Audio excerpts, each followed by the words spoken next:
Hello friends, எல்லாருக்கும் வணக்கம். நான் வெஜிடபிள் குருமா தான் செய்ய போகிறேன்.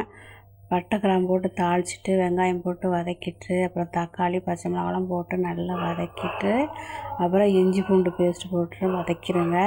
காய்கறி போட்டு லைட்டாக தண்ணி ஊற்றி சிம்மில் வச்சு நல்லா வதக்குங்க. எல்லாமே வதக்குனா தான் குழம்பு டேஸ்ட் வரும். அதுக்கப்புறம் மிளகாத்தூள் போட்டுக்கோங்க.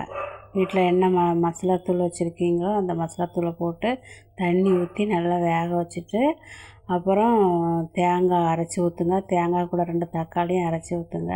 குழம்பு வந்து நல்லா ரெட் கலராக வரும். நான் வதக்கிறதுக்கு 2 தக்காளி போட்டிருக்கேன். தேங்காய் அரைக்கும்போது அது கூடயும் 2 தேங்காய் தக்காளி போட்டு அரைச்சிருக்கிறேன்.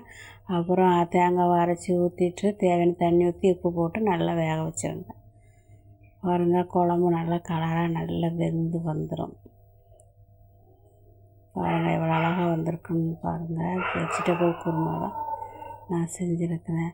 இந்த நாய் சவுண்டு வேறு திடீர்னு சவுண்டு எடுத்து என்னை தொந்தரவு பண்ணுது. Vegetable kurma ready. Simple method தான், ஈஸியாக செஞ்சு முடிச்சிடலாம். பாருங்கள்,